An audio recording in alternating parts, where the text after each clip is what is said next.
wabarakatuh. Alhamdulillahirabbil alamin wa bihi nasta'inu ala umuri dunya waddin wa ala alihi wa ashabihi wa man tabi'ahum bi ihsanin ila yaumiddin. Amma ba'd. Hadirin jamaah salat maghrib yang sama berbahagia, alhamdulillah, segala puji bagi Allah Subhanahu wa taala atas segala nikmat. Syukran.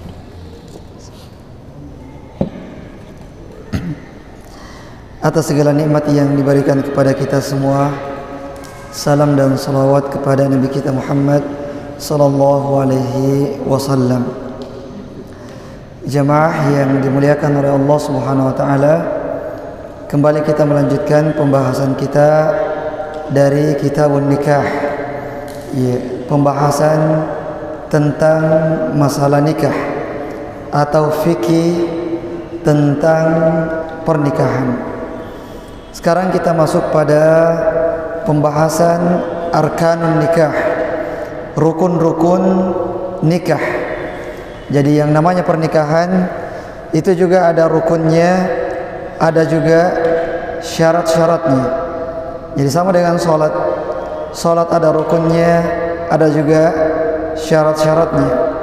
Ketika ada sholat yang tidak ada rukunnya satu atau ketinggalan syaratnya satu, maka sholatnya tidak sah. Begitu pula dengan pernikahan. Ketika ada rukunnya yang hilang atau ada syaratnya yang tidak ada, maka pernikahannya tidak sah. Rukun nikah ada 3. Yang pertama adalah az-zawjan, adanya laki-laki dan perempuan, mempelai laki-laki dan mempelai perempuan. Dan keduanya ini tidak ada yang menghalangi untuk menikah. Tidak ada penghalang nasab, tidak ada juga penghalang agama. Kalau ada penghalang nasab misalnya, maka pernikahannya tidak sah. Atau penghalang karena sesusuan, saudara sesusuan, itu juga tidak boleh dinikahi. Ketika ada yang menikah dengan saudara sesusuannya, maka pernikahannya tidak sah. Meskipun di awal misalnya dia tidak tahu, ternyata wanita yang dia nikahi ini adalah wanita saudara sesusuan dia, belakangan dia tahu, maka pernikahannya harus dipisahkan karena pernikahan tersebut tidak sah.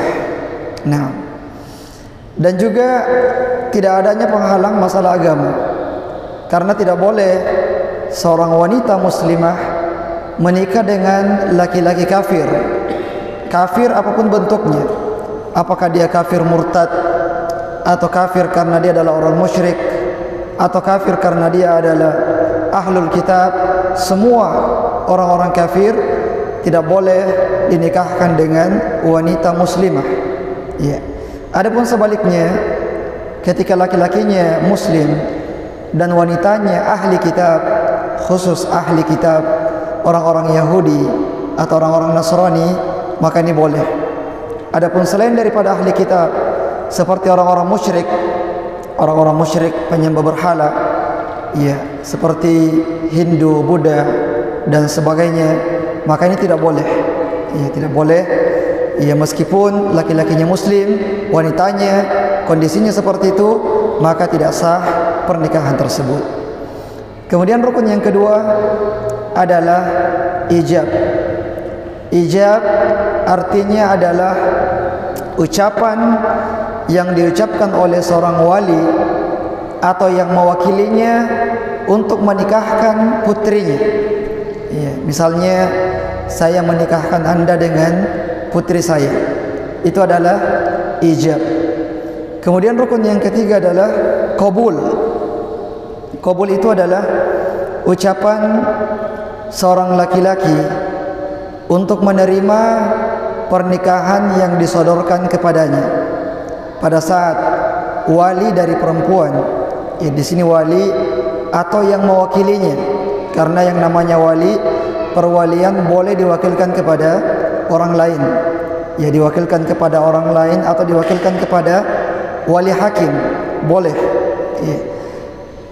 Ketika ada ijab, kemudian ada qabul dari suami ini atau dari calon suami ini ataupun yang mewakilinya, ya, jadi bukan hanya perwalian yang boleh diwakilkan, tapi juga mempelai laki-lakinya, dia boleh mewakilkannya kepada orang lain untuk menerima pernikahan tersebut.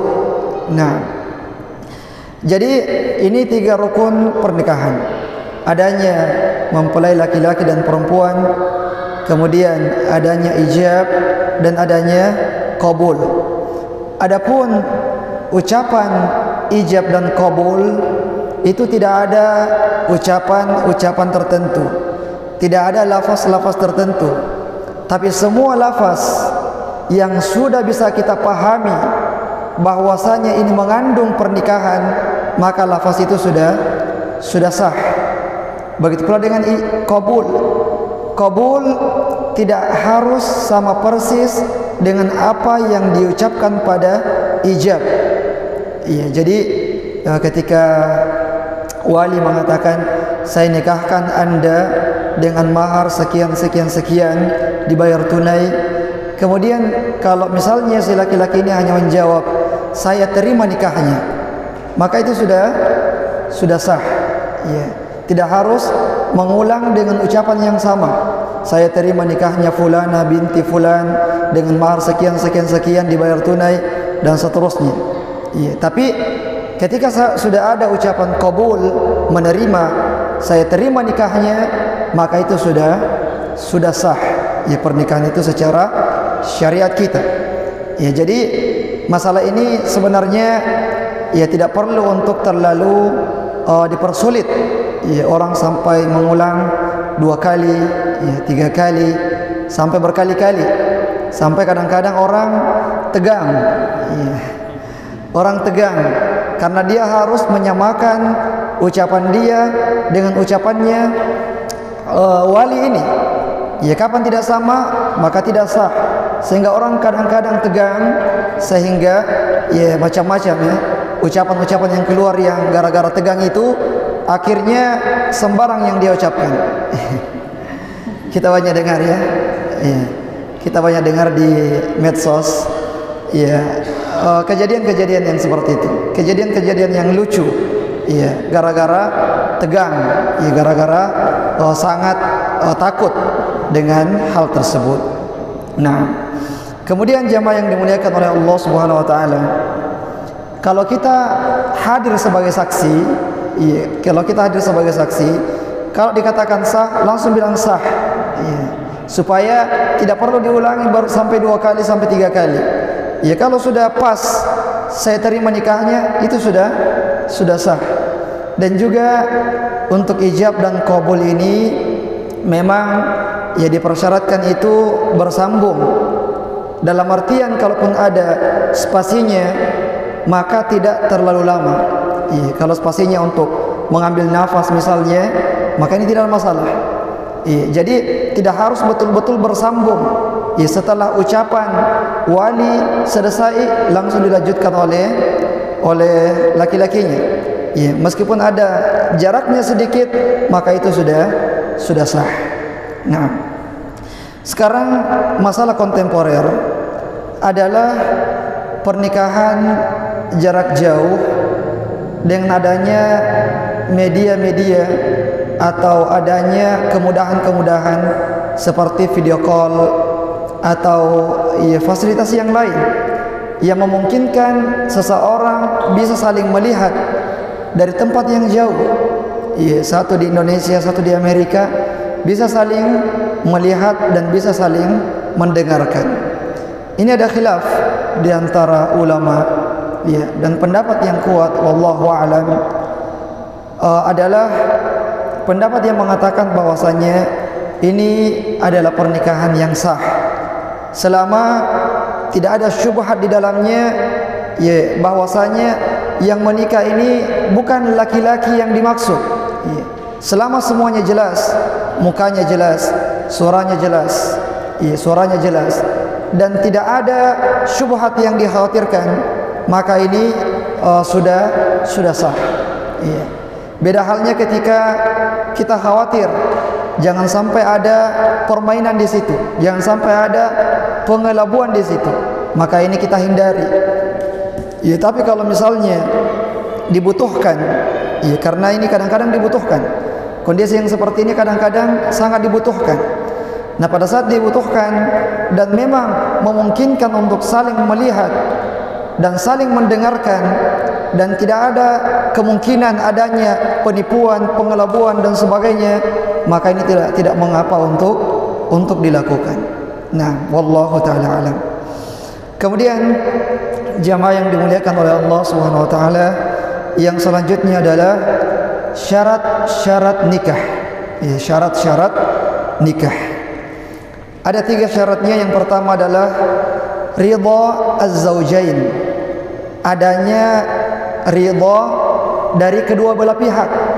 Jadi ada ridha dari suami, ada ridha dari istri.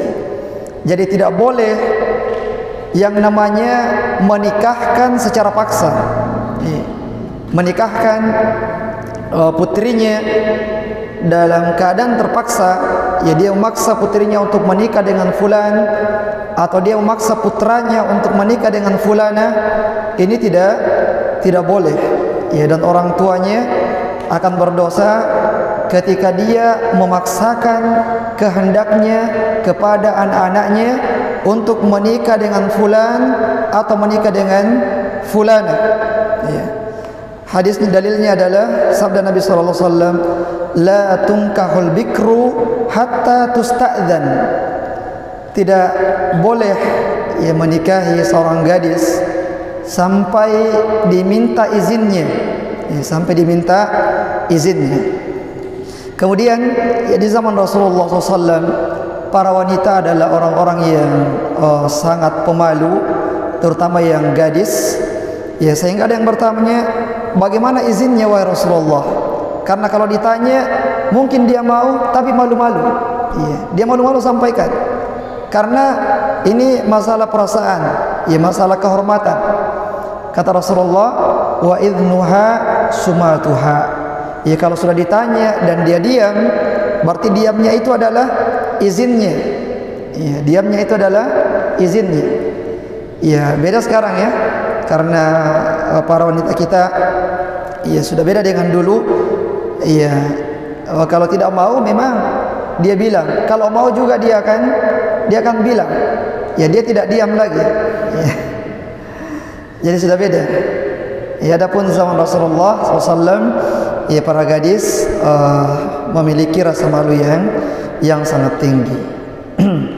Kemudian syarat yang kedua adalah adanya wali. Ya, adanya wali. Tidak boleh seorang wanita menikahkan dirinya sendiri. Ya, tidak boleh bagi seorang wanita menikahkan dirinya sendiri tanpa adanya wali atau tanpa sepengetahuan walinya. Ketika itu terjadi, maka pernikahannya tidak sah. Sebagaimana sabda Nabi SAW, ayyuma imra'atin nakahat bighairi idni waliha fanikahuha batil. Perempuan mana saja yang menikah tanpa izin dari walinya, maka pernikahannya itu batil, pernikahannya itu tidak sah. Ya. Kita kenal istilah nikah silarian. Ya, karena tidak ada izin dari wali, akhirnya dia pun memilih untuk ya meninggalkan rumah. Ya, meninggalkan rumah, nanti menikah di sana di luar. Ini adalah pernikahan tanpa wali. Ya. Atau pernikahan tanpa izin dari walinya. Dan ini tidak sah. Ya, pernikahan yang seperti ini adalah pernikahan yang tidak sah. Sehingga ketika mereka berhubungan setelah pernikahan yang tidak sah seperti ini, ya mereka pada dasarnya sudah berzina. Ya, na'udzubillahi min dzalik. Jadi ini tidak boleh dimudah-mudahkan. Ya, tidak boleh dimudah-mudahkan seseorang ketika tidak mendapatkan restu dari orang tuanya, ya pergi cari wali hakim yang bisa menikahkan dia. Lalu siapa yang dimaksud dengan wali hakim? Iya. Tidak semua orang yang dianggap ustadz, yang dianggap tokoh agama, yang dianggap apa saja disebut sebagai wali hakim. Tapi yang dimaksud dengan wali hakim adalah mereka yang sudah dapat izin dari pemerintah yang sah untuk menangani masalah pernikahan. Dalam hal ini di negara kita dikenal dengan KUA, ya, kantor urusan agama. Nah, mereka inilah yang di KUA, mereka lah yang dimaksud dengan wali hakim. Adapun wali-wali hakim yang lain yang ilegal itu tidak sah. Ya, ketika dia menikahkan seseorang, maka pernikahan itu tidak sah. Ya, dan orang ini harus bertobat kepada Allah Subhanahu wa taala karena memfasilitasi orang untuk melakukan perzinahan. Nauzubillah min dzalik. Nah, kemudian jemaah yang dimuliakan oleh Allah Subhanahu wa taala, syarat nikah yang selanjutnya adalah adanya saksi. Ya, adanya saksi. Sebagaimana sabda Nabi sallallahu alaihi wasallam, la nikaha illa biwaliyin wa syahidai adlin.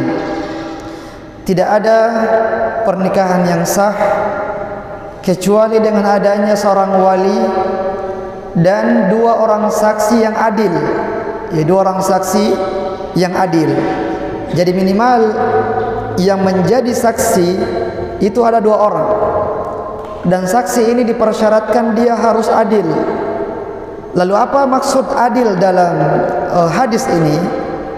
Ulama kita menjelaskan bahwasanya yang dimaksud dengan adil dalam hadis ini bukan berarti adil dalam pembagian, bukan.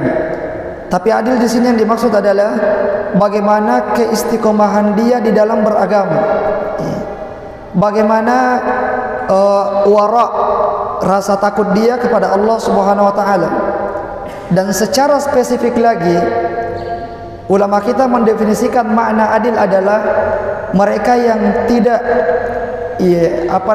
tidak suka terjatuh pada dosa besar dan juga tidak secara terus-menerus melakukan dosa kecil. Ini makna adil, yang tidak suka terjatuh pada dosa besar dan juga tidak secara terus-menerus melakukan dosa kecil. Jadi misalnya apa dosa kecil yang biasa orang sering melakukannya? Misalnya kita ambil contoh ya. Kita ambil contoh yang disepakati oleh para ulama bahwasanya ini tidak boleh. Karena berdasarkan dalil-dalil yang umum seperti la darar wa la dirar, tidak boleh memudaratkan diri sendiri dan memudaratkan orang lain.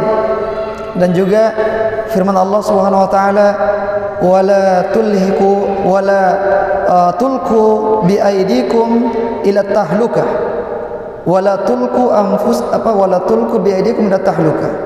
Dan janganlah kalian menjerumuskan diri kalian kepada kebinasaan. Berdasarkan hadis-hadis umum ini, sehingga ulama kita sepakat bahwa haram hukumnya merokok. Jadi yang seperti ini yaitu sudah kehilangan sifat adalah. Dan yang dipersyaratkan di sini adalah waliyun, seorang wali dan dua orang yang adil. Dua orang yang adil. Nah, ini jemaah yang dimuliakan oleh Allah Subhanahu wa taala, masalah syarat-syarat pernikahan. Jadi harus ada ridha dari kedua belah pihak, dan harus ada walinya, dan harus ada dua saksinya. Sekarang kita ingin mengetahui syarat-syarat wali. Tadi kita sudah tahu syarat saksi, meskipun baru satu, nanti kita sebutkan juga. Syarat wali yang pertama, dia adalah orang yang berakal, orang yang berakal. Yang kedua, dia balik. Jadi tidak boleh menjadikan anak yang belum balik sebagai walinya. Tidak boleh menjadikan anak yang belum balik sebagai wali. Kemudian yang ketiga, al-hurriyah. Dia adalah orang yang merdeka. Kalau sekarang alhamdulillah kita semua adalah orang yang merdeka. Yang keempat, ittihaduddin, sama agamanya. Iya. Apa maksud sama agamanya? Misalnya seorang muslim mau menikah dengan seorang kafir, wanita kafir, wanita ahli kitab. Iya. Siapa yang menjadi wali dari wanita ahli kitab ini? Yang menjadi walinya adalah orang yang seagama dengan dia. Iya, orang yang seagama dengan dia. Jadi seorang muslim tidak boleh menjadi wali bagi seorang kafir. Iya, seorang wanita ahli kitab. Ketika misalnya dia seorang muslim mau menikah dengan ahli kitab, orang kafir, iya, maka dia tidak boleh mencari keluarganya yang muslim. Tapi yang menjadi walinya adalah keluarganya yang kafir. Kafir itu menjadi wali bagi orang kafir yang lain, dan muslim menjadi wali bagi muslim yang lain. Dan sebaliknya tidak. Muslim tidak menjadi wali bagi orang kafir, dan orang kafir tidak menjadi wali bagi orang muslim. Ya. Jadi ini perlu diperhatikan terkhusus pada saat ya seorang laki-lakinya itu muslim mau menikah dengan wanita ahli kitab. Ya, maka yang menikahkan dia sebagai walinya adalah keluarganya dari kalangan orang-orang kafir yang sama dengan dia. Nah, kemudian jamaah yang dimuliakan oleh Allah Subhanahu wa taala, syarat yang selanjutnya adalah al-adalah. Ternyata untuk masalah perwalian juga dipersyaratkan adil. Iya, selain saksi harus adil, walinya juga harus adil. Nah, kemudian jemaah yang dimuliakan oleh Allah Subhanahu wa taala, syarat yang terakhir adalah laki-laki. Jadi seorang wanita tidak boleh menikahkan wanita yang lain. Karena wanita itu bukan wali. Iya. Wali itu dari kalangan laki-laki saja. Iya, adapun wanita maka memiliki keterbatasan dalam agama ini. Di antara keterbatasan mereka adalah tidak diperbolehkan untuk menjadi wali dalam pernikahan keluarganya. Begitu pula dengan saksi. Iya. Kemudian jemaah yang dimuliakan oleh Allah Subhanahu wa taala, ya poin yang selanjutnya adalah tartibul auliya. Jadi para wali itu ada urutan-urutannya. Tidak boleh berpindah kepada wali yang jauh kalau masih ada wali yang dekat, kecuali atas izin dari wali yang dekat. Ya. Jadi kita sebutkan, ini ada khilaf di antara ulama kita. Ya, kita sebutkan salah satu di antaranya. Yang pertama adalah al-abu atau ayahnya. Ini adalah wali yang paling dekat, ya, ayahnya. Kemudian di bawahnya kakeknya. Iya, kakeknya wali nomor 2. Kemudian selanjutnya adalah anaknya, anak laki-lakinya. Misalnya dia adalah seorang janda, dia punya anak laki-laki. Kalau sudah balik, maka anak itu boleh menjadi wali untuk ibunya. Kemudian cucunya, iya, cucunya, anak dari anak laki-lakinya, anak dari anak laki-lakinya. Kemudian saudara laki-lakinya, iya, saudara laki-lakinya, saudara kandungnya, iya, saudara seayah dan seibu, iya. Kemudian saudara laki-laki sebapak, saudara laki-laki dari jalur bapaknya. Adapun saudara laki-laki dari jalur ibunya, maka ini tidak bukan dalam urutan para wali. Jadi saudara laki-laki dari saudara seibu itu tidak sah menjadi wali dalam pernikahan. Kemudian yang selanjutnya adalah ya banuhuma. Ya, banuhuma itu artinya keponakannya, anak laki-laki dari saudara laki-lakinya, atau anak laki-laki dari saudara laki-laki sebapaknya. Ya. keponakannya. Kemudian yang selanjutnya adalah al-ammu syaqiq, pamannya, paman kandungnya. Paman kandungnya maksudnya saudara dari bapaknya, di mana saudaranya ini adalah saudara kandung dengan bapaknya. Ya, saudara kandung dengan bapaknya. Ini disebut dengan paman kandungnya. Kemudian paman sebapak, paman seayah dengan seayah. Pamannya itu saudara dengan ayahnya, tapi saudara sebapak.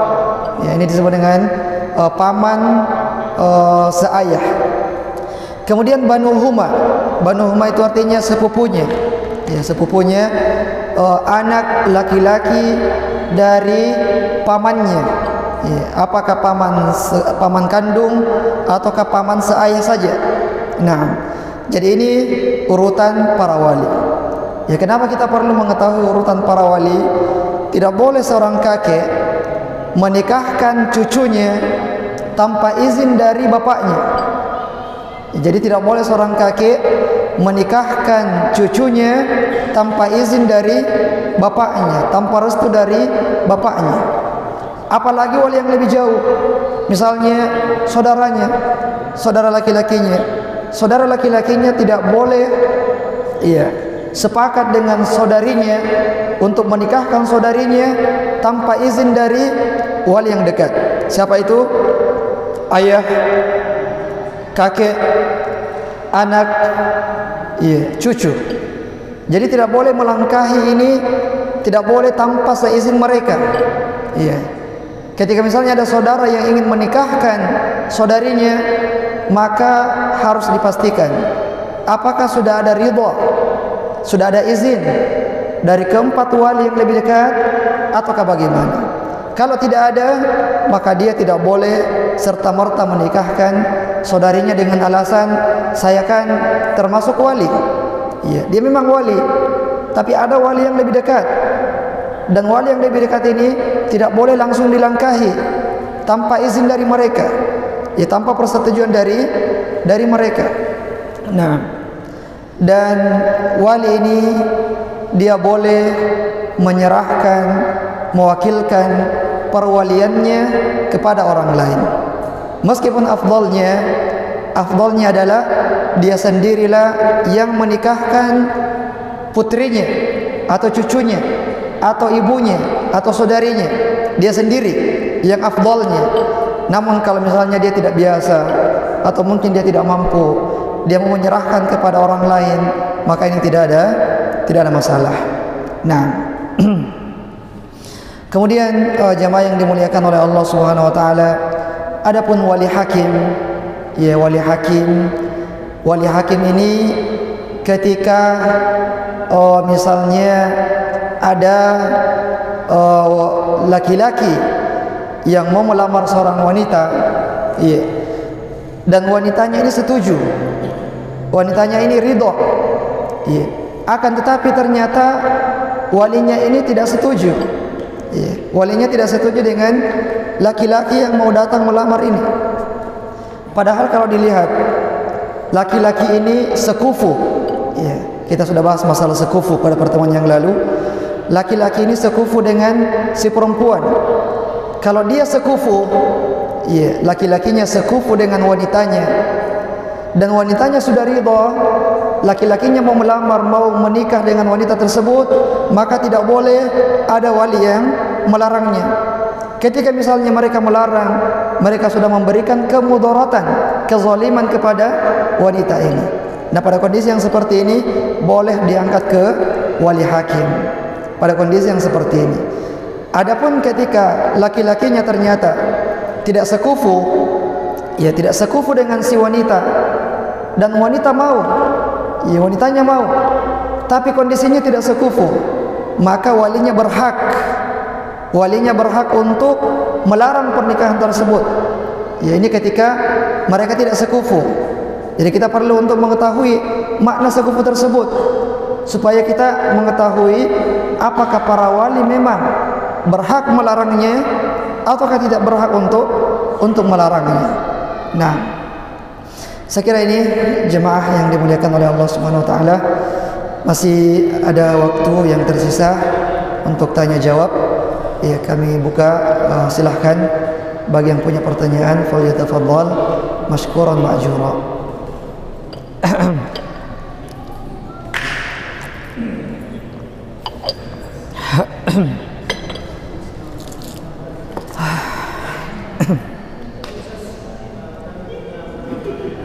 Ya, Masya. Ya, satu-satu kalau gitu. Ya.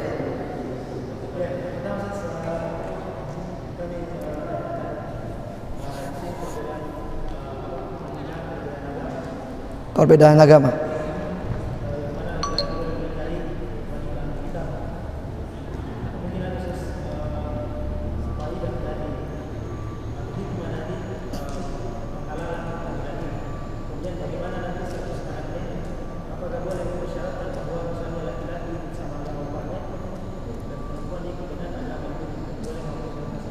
Baik. Iya, satu-satu ya, supaya saya tidak lupa. Ada 5 pertanyaan ya? Oh banyak. Ya kalau begitu satu-satu. Satu-satu. Iya. Jadi dihalalkan ya bagi laki-laki muslim untuk menikah dengan wanita ahli kitab. Iya. Karena pada umumnya adalah wanita itu akan ikut kepada suaminya. Ini secara umum, iya, meskipun kadang-kadang sebaliknya, tapi secara umum kebanyakannya, iya, perempuan itu akan ikut, akan condong kepada suaminya. Dan di situ juga, iya, meskipun dibolehkan, tapi perlu dilihat, iya, kondisi laki-lakinya dan kondisi wanita yang akan dinikahinya. Kalau misalnya kondisi laki-lakinya agamanya juga, ya biasa-biasa saja, dan dikhawatirkan dia yang akan keluar dari agamanya, maka sebagai seorang penasehat untuk dia, kita nasihatkan untuk ya tidak melangkah lebih jauh. Ya. Jadi pembolehan ini ya kita bisa katakan seorang laki-laki itu harus mengetahui kapasitas dirinya. Apakah nantinya dia akan mampu mendakwahi istrinya agar masuk Islam ataukah bagaimana? Ya. Jadi sekali lagi harus mengetahui kapasitas dirinya. Kemudian masalah persyaratan, tidak boleh ada persyaratan seperti itu. Iya, anak pertama ikut sama agama bapaknya, anak kedua ikut kepada agama ibunya. Kalau seperti itu, ya maka kita sebagai seorang laki-laki sudah meridhokan anak kita itu sebagiannya beragama ahli kitab. Tapi sebagai seorang laki-laki, kita harus berusaha semaksimal mungkin agar anak-anak kita semuanya akan mengikuti agama kita. Bahkan kita berusaha supaya wanita ini istri kita juga ikut kepada kita. Jadi ini wallahu alam hikmahnya kenapa laki-laki dibolehkan menikah dengan wanita ahli kitab dan tidak sebaliknya. Wanita muslimah tidak boleh menikah dengan laki-laki kafir. Apakah dia musyrik atau ahli kitab? Dengan alasan tadi, karena pada umumnya wanita itu akan condong kepada suaminya. Nah, fadhal.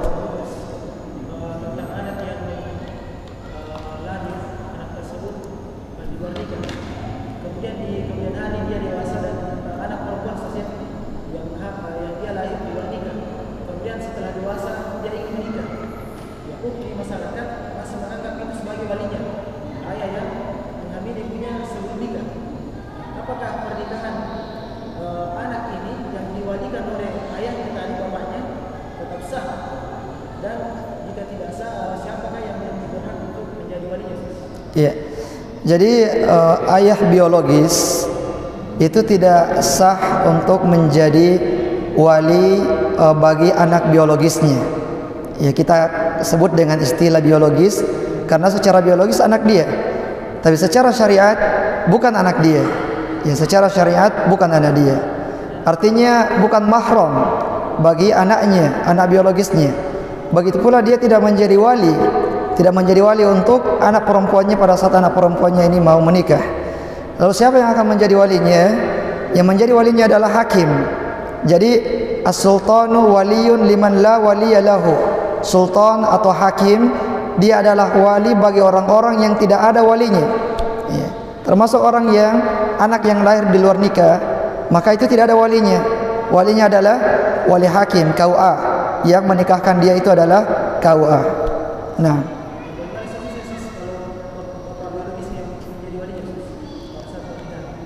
iya, bapak biologis nih, dengan anggapan bahwasanya dia sah menjadi wali. Iya. Jadi ya masalah seperti ini adalah masalah yang banyak terjadi ya, ya di masyarakat kita, dan masalah ini adalah masalah yang sangat urgen, masalah yang sangat penting. Iya, kami perlu berhati-hati juga untuk menjawabnya, karena ada juga istilah nikah syubhat. Ya, nikah syubhat. Nikah syubhat itu ketika dia menganggap ini adalah pernikahan yang sah karena menganggap walinya sudah sah, tapi ternyata dia adalah wali yang tidak sah. Tapi untuk lebih jelasnya insyaallah akan kami jelaskan pada pertemuan yang akan datang insyaallah. Nah, iya, kasih cukup 3 karena ada juga yang mau bertanya. Iya, antum dulu kasih cukup 3. Iya.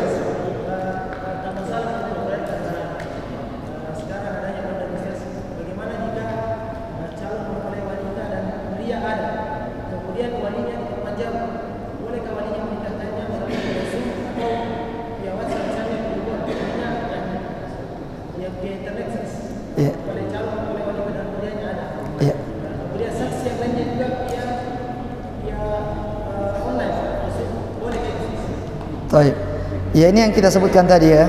Ya, pernikahan dengan video call atau lewat Zoom. Ini kita katakan ada khilaf di antara ulama kita. Meskipun mayoritas ulama mengatakan tidak boleh. Sebagian seperti Syekh Wahb Az-Zuhaili dan beberapa masyayikh yang lain itu membolehkan dengan syarat yang kita sebutkan tadi.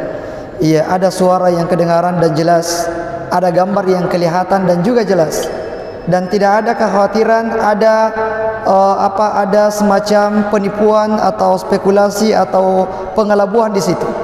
Ya, maka selama ini ada, maka pernikahan itu sah. Ini pendapat yang kami pilih, wallahu taala alam. Nah, sekira itu ya. Baik, fadhal.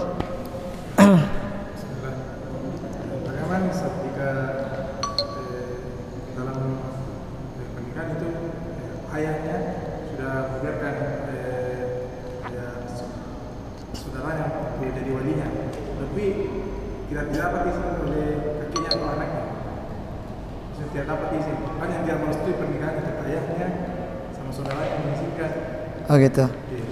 Iya. Tapi laki-laki ini sekufu dengan wanitanya. Kalau misalnya laki-lakinya sekufu dengan wanitanya dan sudah ada izin dari wali terdekatnya yaitu ayahnya, maka sudah boleh pernikahannya. Iya.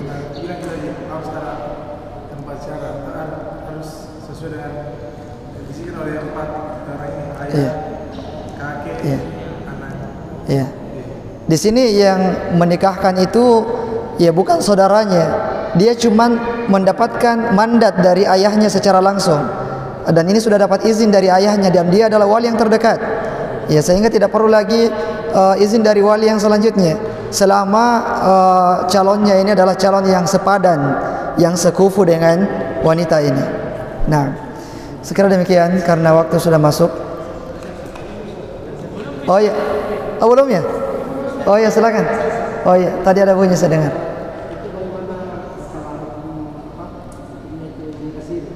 Nikah siri. Apa maksudnya nikah siri ini?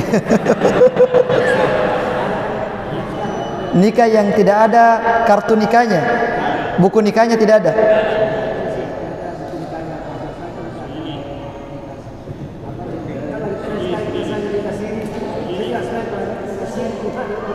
Oh iya. Oh iya. Jadi nikah siri yang dimaksud dalam istilah di negara kita adalah pernikahan yang tidak ada surat nikahnya, karena tidak dinikahkan oleh pihak KUA. Iya, misalnya dinikahkan oleh ayahnya perempuan atau saudaranya atau kakeknya atau siapa saja. Ya, yang jelas dia pernikahannya itu tidak tercatat di KUA, kantor urusan agama. Ini yang disebut dengan nikah siri dalam peristilahan di negara kita. Dan kalau kita lihat Kalau kita lihat kepada rukun-rukun nikah dan syarat-syarat nikah yang kita sebutkan tadi, maka selama itu terpenuhi, maka pernikahannya sudah sah. Rukun-rukunnya semuanya ada, syarat-syaratnya semuanya ada, ya, maka pernikahannya sudah sah. Ya. Adapun pencatatan di KUA itu untuk legalitas di pemerintahan. Adapun secara syar'i, secara syariat kita, maka pernikahan itu sudah sah. Iya. Fadal kalau masih ada, karena masih ada waktu ternyata. Iya. Hah? Oh, sudah habis. Iya, saya dengar tadi sudah bunyi. Ya. Oh iya. Antum di samping situ jadi tidak kelihatan. Ya, baik. Kita cukupkan dengan doa kafaratul majlis. Subhanakallahumma bihamdik, asyhadu an la ilaha illa anta astaghfiruka wa atubu ilaik. Wa akhiru da'wana alhamdulillahi rabbil alamin. Wassalamualaikum warahmatullahi wabarakatuh.